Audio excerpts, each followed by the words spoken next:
Okay, we're now in Genesis chapter 46. In our last chapter in 45, we read about how the brothers went back to Canaan and is to convince his father Jacob to bring everyone into Egypt. They are now in their second to third year of the great famine, and there will be 7 years of bad famine. And so this is a time where the family of Jacob is requested to move. And finally, at the end of chapter 45, Jacob decided that yes, that was truly Joseph who didn't die, and he agreed to leave. We are now in chapter 46, and in chapter 46, as we begin, Israel, and in this case, you should read this as Jacob. The word Israel and Jacob are interchangeable noun as we read. And so Israel is not the nation yet. Israel is now the person, Jacob. And so he is said to take his journey. Now the word take his journey is a very unusual statement. The word here is actually take his journey with all that he had. This is a one-word thing. This literally means to pull out. What does pull out mean? Pull out literally means to move everything he has, to lift up his tent, to pull up the tent peg, move his tent, move everything from where he was and possibly at Hebron. And then he went further south and he arrives at Beersheba, the 7 wells, right? And he offered sacrifices to the God of his father, Isaac. Remember, this was a place in Beersheba where Isaac dug a well. It was at a time where they were fighting with the Philistines of who owns what well, and finally they made a well and they had a vow with 7 ewes, and that's why the word Shiva. Shiva is 7. Beer is the well, so it's a well of 7, a well with a vow of 7 lambs, right? And it was offered to God. And so Jacob came by and he also offered sacrifices. So offering sacrifices is a normal way of thanksgiving. That night, God spoke to Israel or Jacob in visions. Visions of night. And this is a very strange phrase. It's actually visions of the night. When you say visions of the night, it's like looking through a glass. Okay, looking through a glass. Meaning what he saw may appear in dreams in the night, but it is, well, I would say that it is somewhat blur as a vision. It is something that he can see. It may be like a 3D movie in his mind, right? And what did he see? He saw God. He saw God. So in this vision, right, of the night, while he was asleep, perhaps, and he had this dream and he was awake in his sleep. It is a very strange expression. You are asleep, but you are awake. And so he is able to see something which is not real in life. It is only real in his mind. And that's what it means by vision. And so God calls out. And then Jacob answered flavor of Samuel in that story as well. And this was how, in this particular case, God spoke to Jacob, right? It is a personal conversation. And so verse 3 tells him this. So he said, I am God, the God of your father. Whose father is Isaac? He came to Beersheba, remember? And so it's a place where Isaac made offerings. So I am the God of your father, Isaac, and of Abraham. And God was there to pacify Jacob. Maybe he was still worried because he is going to move everything. He doesn't seem to have the same confidence as Abraham to move everything to the promised land, Canaan. Now he's going to move everything away from the Canaan and to a different place called Egypt. So he says, do not fear to go down to Egypt. Remember the words go down. Egypt is of a lower sea level than where they are in Beersheba. Beersheba is now down south at the very, very southern part of the Negev desert, at the place where it was just outside the boundary of the Philistines. And so God comforted Jacob and then made an assurance to Jacob, says, I will make of you a great nation there. Now this is what I want to point out to you. Great does not necessarily mean powerful. Great would become a great number. Great in number. And this is important because you would see that at this point in time, God is saying, when you go there, you will become a great nation with many people there in Egypt. And then God says, I will go down with you to Egypt, and I will also surely bring you up again to where he is now in Canaan. And Joseph will put his hand on your eyes. Now, this is an idiom, basically saying that Jacob will die in Egypt. It will not be the time where God will bring them out of Egypt to this place. So this is basically trying to tell Jacob, don't worry. It's famine now. I am your God of your father, Abraham and Isaac. Do not be afraid, right, to go to Egypt. Your numbers will grow to a big number, like a nation. Now this is important because when in Genesis chapter 15, God told Abraham, your descendants will be in a place where it's not theirs. They will be a visitor, a stranger of the land. That's where they're going. This is going to be a fulfillment of Genesis 15. And God says in 400 years, in the fourth generation, when the sins of the Amorites are complete, God will bring them out of Egypt. So this statement here in Genesis 46, verse 4, God says, when you go there, you'll be a great nation, and he will bring them all back out again to this place. But then you, Jacob, Joseph will put his hand on your eyes. It's to help him close his eyes. It means to tell him that you will die there in Egypt. Now observe the story in verse 5. After hearing from God, I'm sure that he would have his confidence back.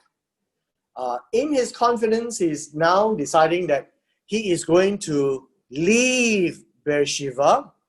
And the sons of Israel, which will be the 11 sons, carried their father Jacob.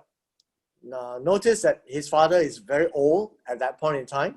They have their children, they have their wives, they have the carts which the Pharaoh sent him to carry, took their livestock, their goods, everything they had acquired in the land of Canaan, and then went to Egypt. Now you must notice, this is similar to how Abraham left Haran. It is the continuation of that journey. Abraham had to stop in Canaan, because God showed him where to stop. Now God is moving them further south to Egypt, to the land of Canaan, because the land of Canaan does not belong to Abraham and Isaac yet. It is promised to Abraham, Isaac, and Jacob as an inheritance, which means that one day after they die, their descendants will get the land. And so now they have gained a lot of possessions in Canaan. What possessions? Livestock, servants. They have more people now. And they went down to Egypt. Jacob had all his seed with him, his sons, his sons' sons, that would be his grandchildren. There is no word called grandchildren. It is always with reference to son or daughters or fathers and mothers. So his sons' sons, his daughters, his sons' daughters, and all his descendants he brought with him to Egypt. This is a massive move, like how Abraham moved by faith. But this time round, Jacob knew where he was going to end up. He was going to be in Egypt. Now, in the next segment, it is to tell us his descendants. And this is what we need to read. Now, all the names that you read here are transliterated from the Greek, unfortunately.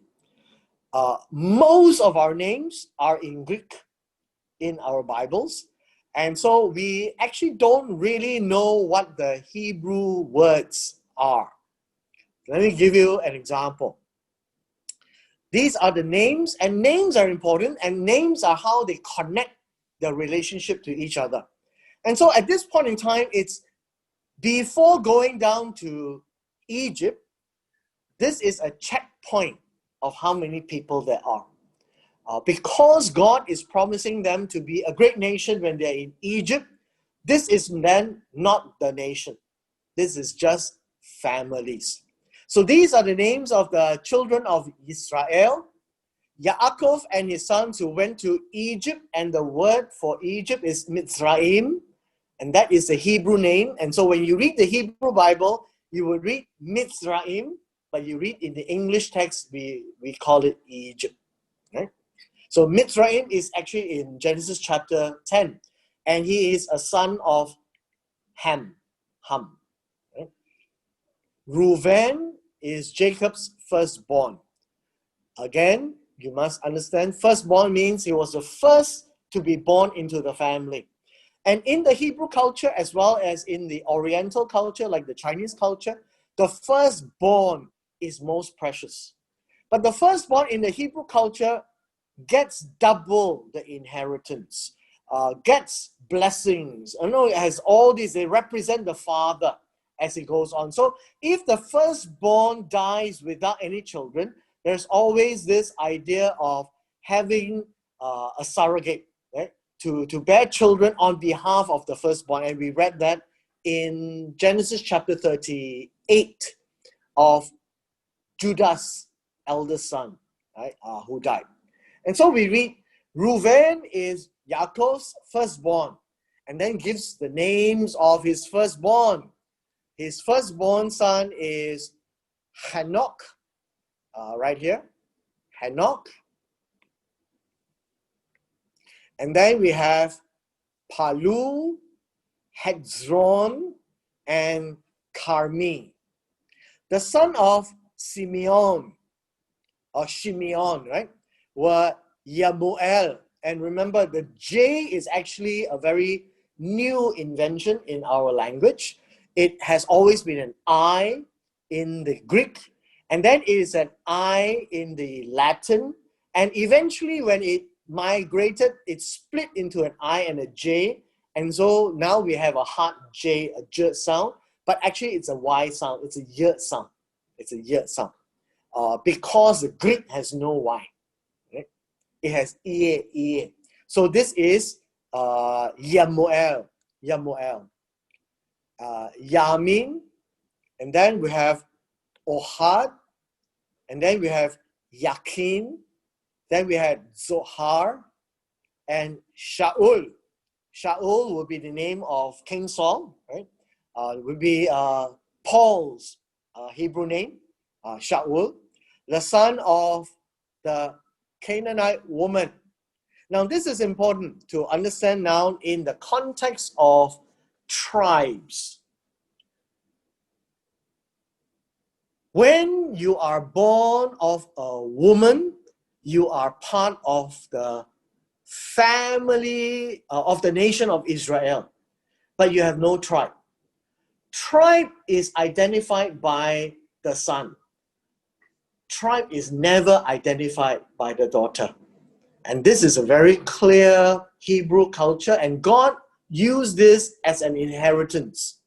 So when the daughters are married to other sons, the inheritance doesn't go with the daughter, so the land will not be smaller. The land will only grow for the sons. And that is why the sons' names are important.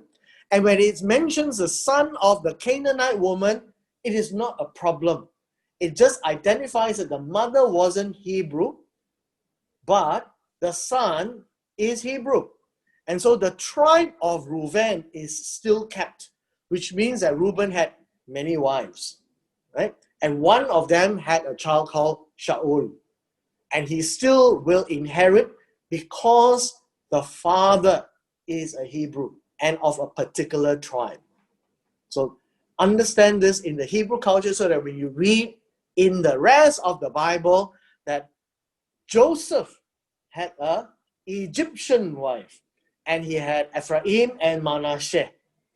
But they are Hebrew because the father is Hebrew. Right? So that is how it goes. So those days they had different wives, right? Verse 11, the son of Levi, that's the third son. You have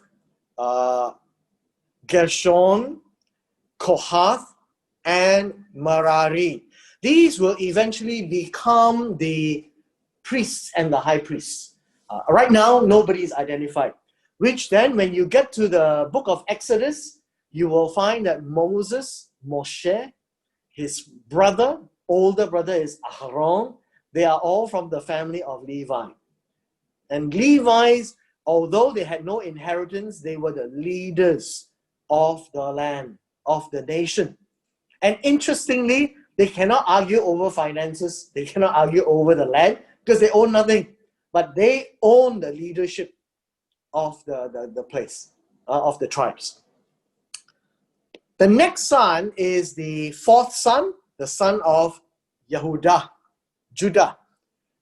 That's why I keep telling you all, Judah is Greek, Yehudah is Hebrew. And it's J and not a Y because the Greek has no Y sound. The Greek has only EA sound. And the EA sound became a J sound in the, I suppose, 16th, 17th century. It's recent, right? Which also means that when you find the word Jesus, Jesus never existed in any of the old church writings.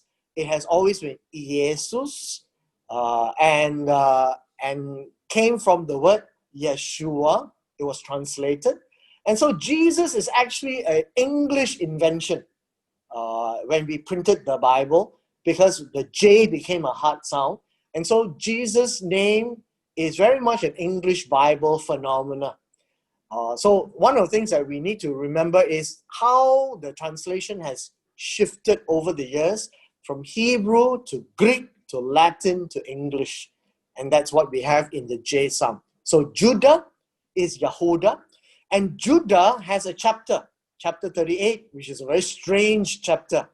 And Judah is prominent in the blessing of Jacob. And eventually, when you read in the rest of the history of Israel, Judah is actually prominent because David comes from this family.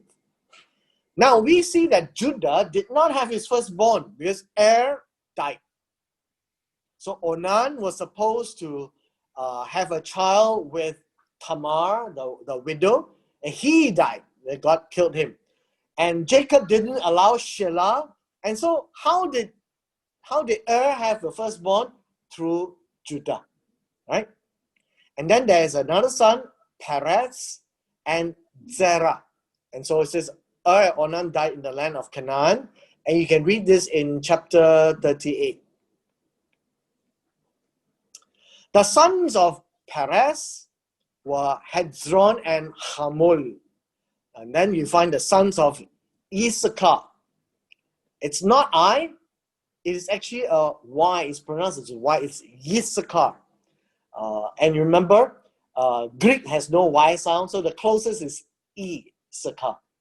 So it's Yissachar. What? Tola, Pova. And then you have Yashuf.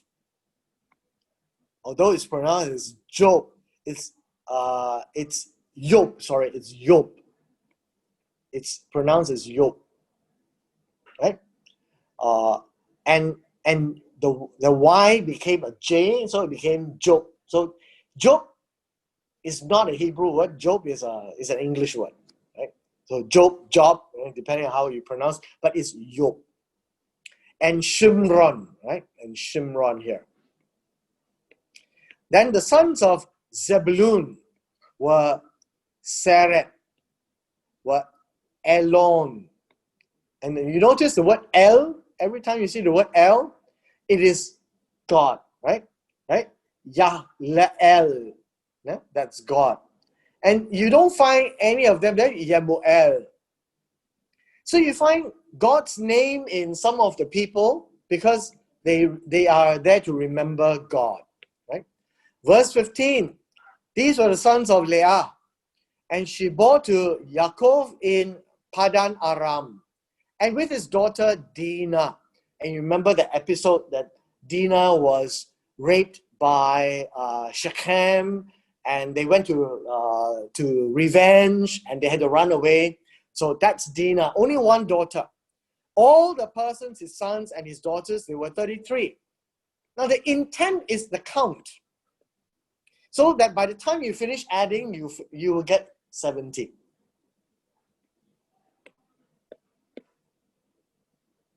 Verse 16. These were the sons of Gad. It was Ziphion, Hagi. This is Shuni, Esbon, right? Eri, Arodi, and Areli.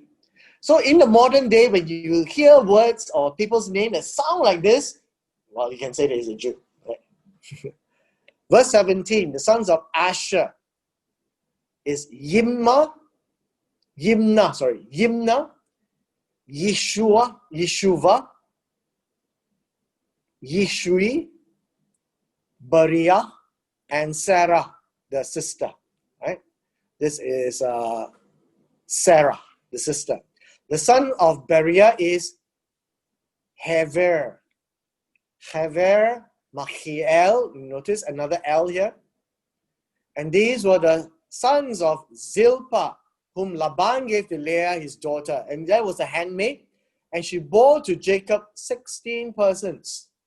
So we have 33 plus 16. We have 49.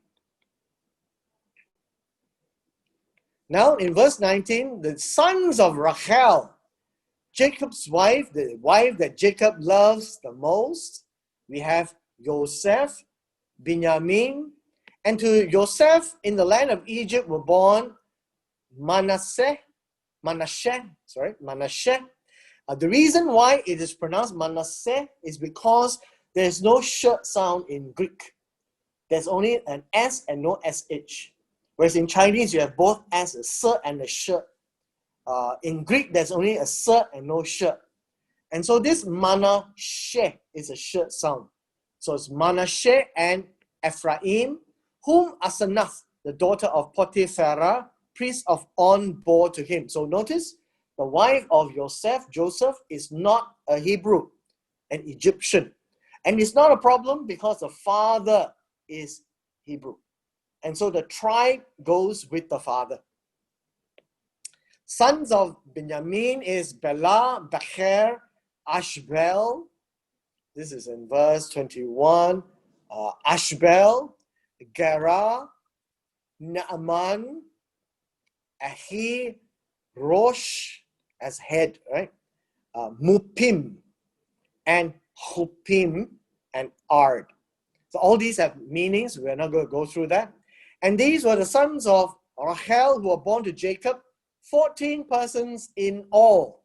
So now we have 49 plus 14, we get 63.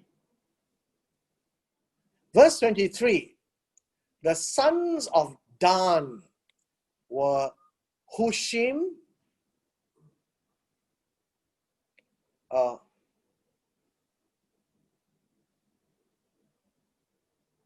23, were Hushim, and the sons of Naphtali were, this is Yahzeel, Yahzeel.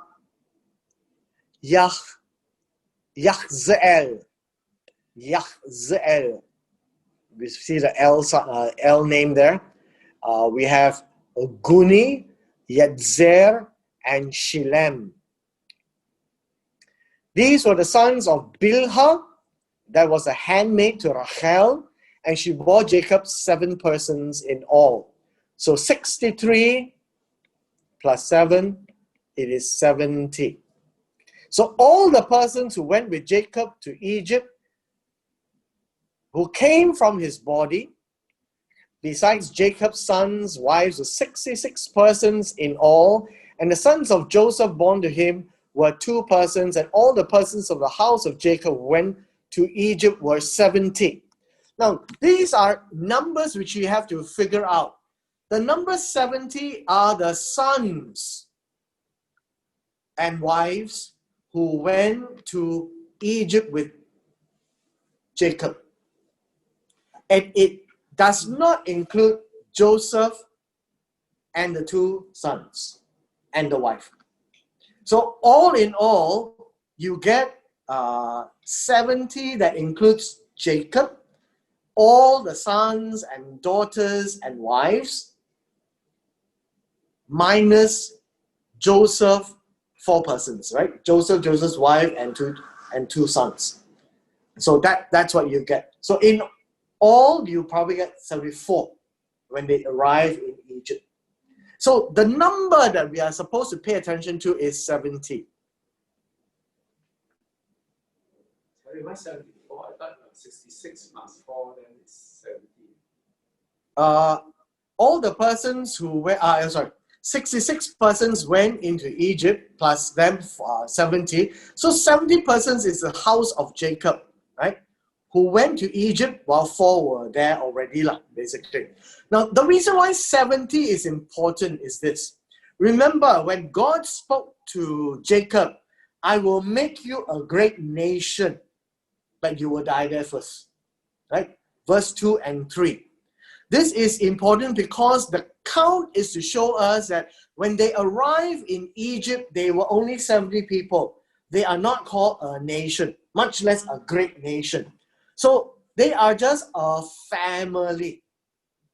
And the reason why is that God had given a prophecy that they will be in Egypt for 400 years. And this is where I want to spend some time to just discuss this with you. The purpose is this.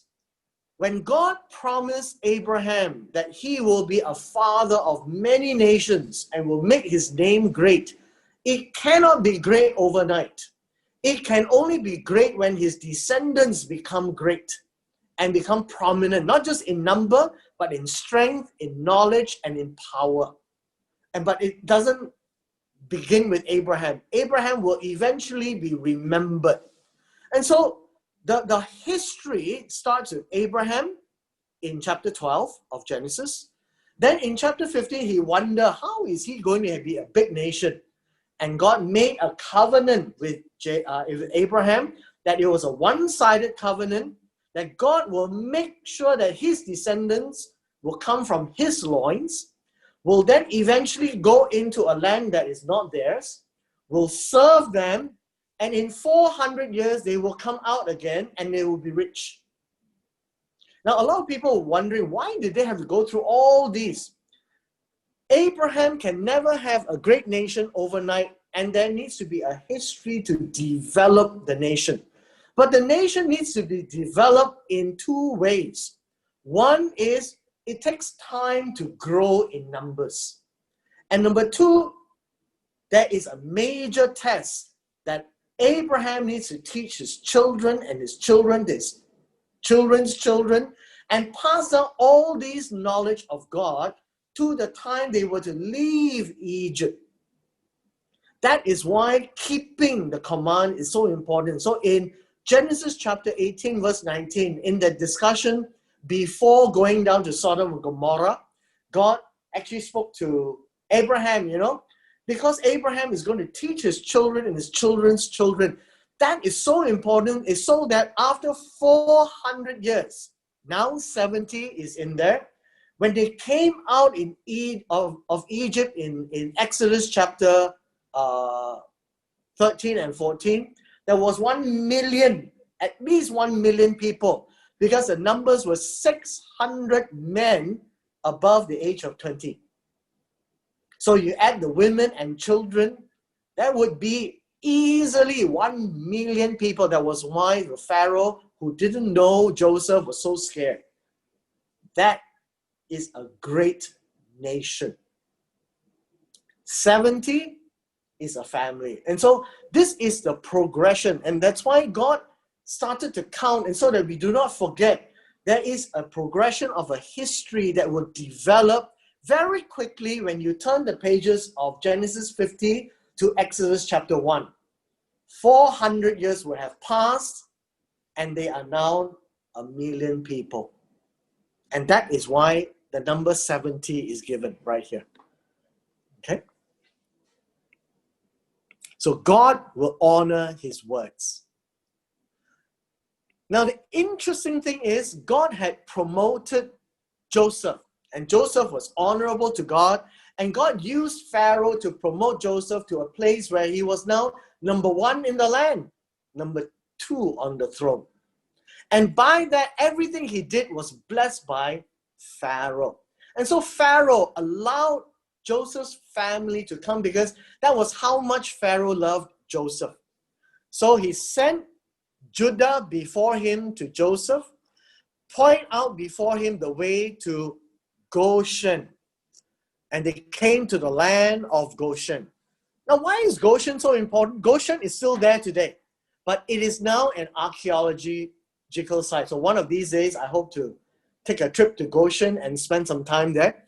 Goshen is how we would call the best land for grazing, for pasture land.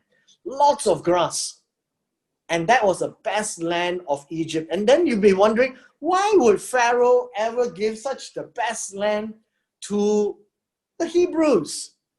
I mean, not that they are part of his family, but yeah, you may like Joseph very well, but why do you give the best land? And so we will unravel that here today. But he was given Goshen, and so Joseph made his chariot ready and went to Goshen to meet his father Israel. And you begin to see that Israel is now the name of the nation. It is now lesser of Jacob and more of Israel, although it's interchangeable, right? And he presented himself to the father, fell on his neck, and wept on his neck a good while. So it was a reunion, but notice this, fell on his neck. Joseph did not fall on his face. See, the tradition is when you have one who is in power, you would bow all the way down. But remember, Joseph had his dream that there were 12 sheaves and 11 sheaves would bow down to the one sheaf. That happened already in chapters 42, 43, that the brothers really bowed down to the face. And then he had another dream, the sun, the moon, and the stars all bow down to Joseph's star. Joseph never bowed down to the sun. So Jacob is not one that you would see that is Lord, but Joseph is the Lord because he is now in Egypt. He's now in Egypt. But this is a reconciliation of acknowledging his father. Because Joseph is the number 1 of the land. If he bows down to Jacob, Jacob becomes number 1. So Joseph only bows down to Pharaoh. Okay? So all of these are little nuances that you need to catch as you read of little peculiar customs. So we always say, hey, you know, how to learn the customs of the Hebrew. It's all there in the text. You just have to pay attention to it. Now, verse 30, Israel said to Joseph, now let me die, since I've seen your face, because you are still alive. Now, why did Jacob say this? It's because you need to remember, Jacob was a broken man when Joseph was told that he died. He was mauled by animals, and he saw the coat of many colors torn apart and with blood. And so in Jacob's mind, Joseph had already died. And so he shifted his attention to Benjamin. Now he sees Joseph again. I guess as an Oriental man, like Chinese, he would say, 死得眼閉. I can close my eyes now. I have seen my son, the son that he loved the most, and he's not dead. And in fact, not only he's not dead, he's number one in Egypt. And so he is very happy, and he can consider his days are over. He's okay. He can die in peace. And that is the expression. So when you read verses like this, you can virtually imagine the Chinese culture of speaking. Because the Chinese culture is Oriental culture, very close to the Hebrew culture. Because the father is the most honorable man. Even though Joseph doesn't bow down his face to the ground as a sign of humility, he still acknowledged his father at the neck, right? At the neck. And so now, let's go on to verse 31.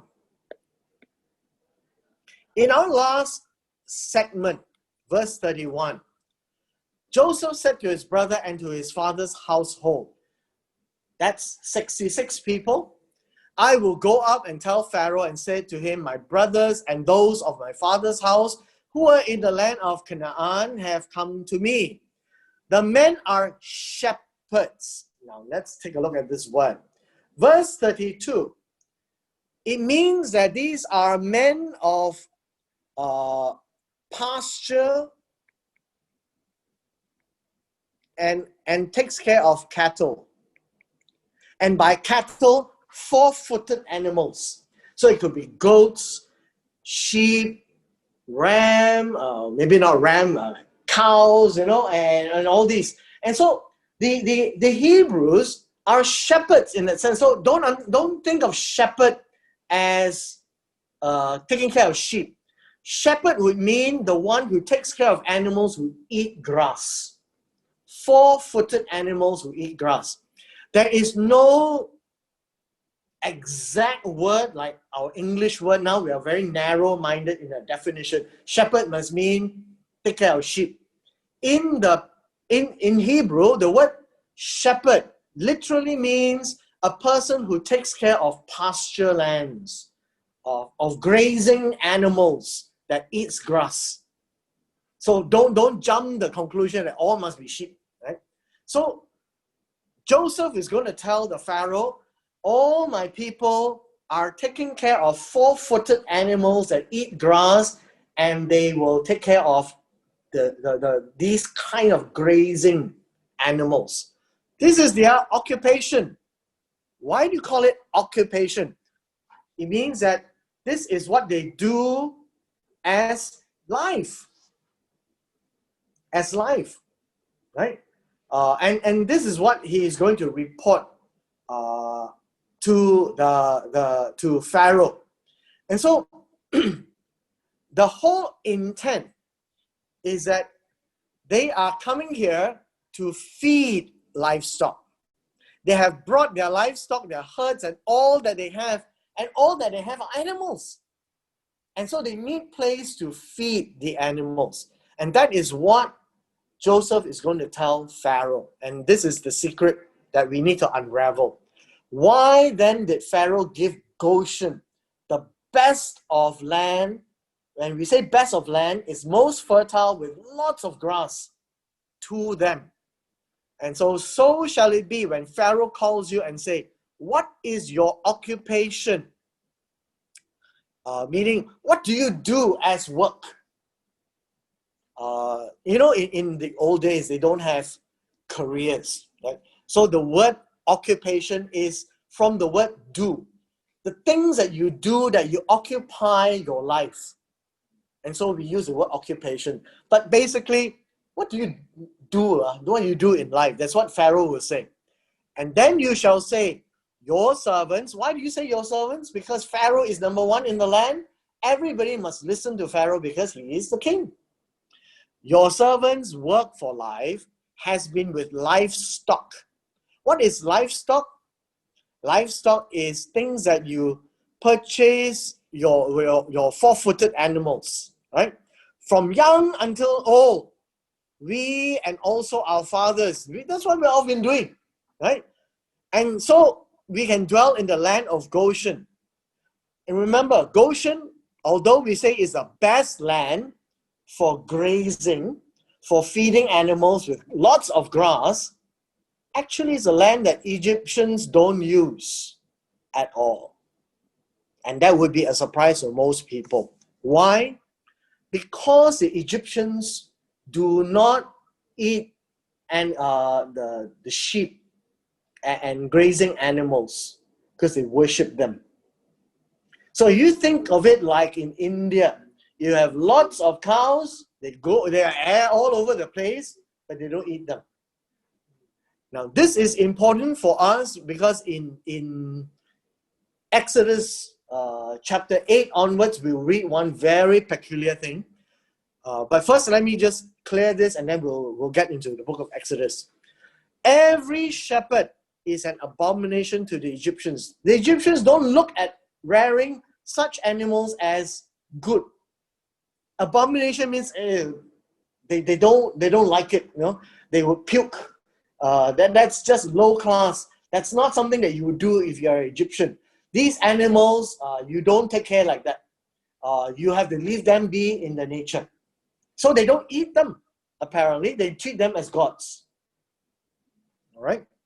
Now, this is important so that we do understand that in Exodus chapter 8, so let me just now move from here so that we understand this better. We can read from verse 25. This is Exodus chapter 8, right? We can read from verse 25. So after the plague of the flies came and all the destruction was there, Pharaoh called for Moses and Aaron and says, why don't you go sacrifice to your God in the land of Egypt? So don't go away. That's what Pharaoh is offering to Moses. You don't have to go away. But verse 26 is where most of us miss, right? And Moses said, it is not right to do so. Why is it not right to do so? We would be sacrificing the abomination of the Egyptians to the Lord our God. What is an abomination? So just now in chapter 46, the four-footed animals are an abomination. Why? Because those are gods. You don't kill gods. You don't eat gods. Right? And so Moses is saying, we cannot stay in Egypt and kill a sheep, kill a lamb, and do all these things because all of you Egyptians will hate us. In fact, you will kill us probably if we do something like that because it's an abomination. If we sacrifice the abomination of the Egyptians before their eyes, will they not stone us? Literally use stone and kill us? And that is why Moses is saying, we will go 3 days journey into the wilderness, go out there and sacrifice. This is the reason. And so the 10th plague, remember, is in Exodus chapter 12. On the 10th day of the month, which is now going to be the first month of Nisan, on the 10th day, you pick a lamb that is unblemished. On the 14th day, you kill it. On the 15th day, you eat it, which is the Passover, but you eat it with your clothes on, with the staff in your hand. Past midnight, we are ready to go because you would leave.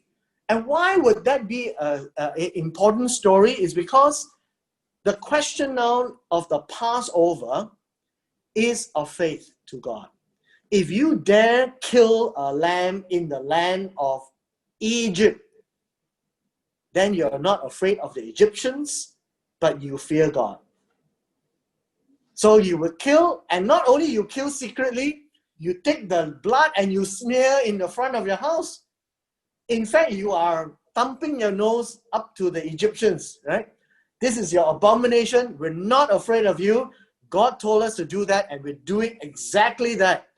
And so those who are not afraid of Egyptians will do that. And that night, the Passover came, and God will pass over their homes, and those without the blood, all the firstborn died.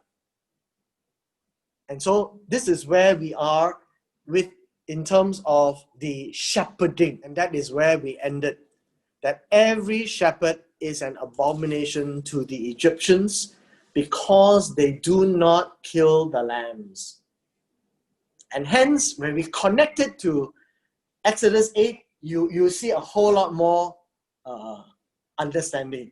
Why the Pharaoh could give Goshen, of all places, the best of land, because they don't use it. They don't use it. They don't grow crops from there. They just have grass. And so Goshen is special because when God dealt with Israel, you'd be wondering, how can God only Egyptians die and Israel things don't die? Because they are far away from where the Egyptians were living. So although they were in Egypt, they were away from the Egyptians and they were allowed to grow. So now let me just close by saying this. This is actually the progress of the fulfillment of God's promise to Abraham, that his descendants will go into Egypt. For 400 years, they will stay there, serve them, and then they will leave rich. And then we'll read that in Exodus, right?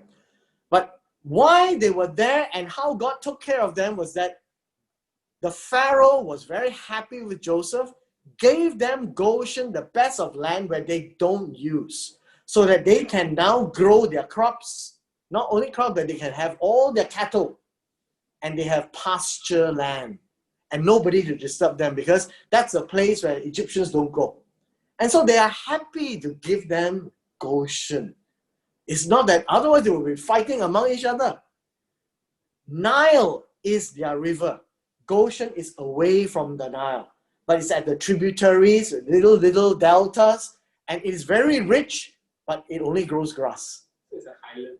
It's actually near the sea. Near the sea. It's lowland. And so it is pasture land. Miles and miles of grass, and this is just great for Jacob and the family, but nothing to do with the Egyptians. Egyptians don't like this kind of places. And thereby, we now understand that the Passover is a clash of gods. It's a clash of gods because the Egyptian gods, they don't kill their lambs. So they will kill you if you kill their lambs. It's like when you go to India, you kill a cow, right? That will be the kind of an idea. So nationwide, they will never do that. It's not a law, but it's a people practice in Egypt. So if you happen to drive in India and you knock down a cow, you'll be in deep trouble. And so in the land, if you happen to kill a sheep, you'll be in deep trouble. But the sacrifice to God was the sheep. For sure, they will kill the lambs and all this for their food because They don't eat. They don't. Israelites. Yeah, for Israelites, not for sacrifice. Not for sacrifice. They eat them as meat, but not as a god. So you don't kill a god and sacrifice a god to your god. Because that one is like, you put my eye, you're taking my god and sacrifice to your god. That's really a no-no. Right? Eating is normal, it's for food and that's for survival. And so that was the principle of leaving Egypt, or that was the excuse. So that they cannot stay in the land because Pharaoh would have thought of all the excuses and tried to negate it. But Moses understood what was needed because he grew up in Egypt. So he know how to answer Pharaoh. And that is where shepherd is an abomination to Egyptians mean. Right? They don't do that kind of work. And they don't offer to gods like that. And so they don't deal with that. Hebrews deal with that. Great. So that is why they could stay in Egypt for 400 years at peace. Now, I close by saying this. Why 400 years? So in Genesis chapter 15, God says, because the sins of the Amorite was not yet complete. So it takes 400 years. Actually, no. If you look at it, yes, on the one hand, the Amorites were given chance to repent and they didn't. Remember I told you, they all knew all kinds of gods and one of the gods is Jehovah. But they never repented. And so God gave them a chance, and when time came, the Israelites would have killed them. Right? But more importantly is this. 70 or 66 plus 4 went into Egypt. They needed time to grow into 1 million. They cannot grow to 1 million if they were in Canaan, because they'd be fighting every day. But while they are in Egypt, under the protection of the Pharaoh, nobody dare touch Israel.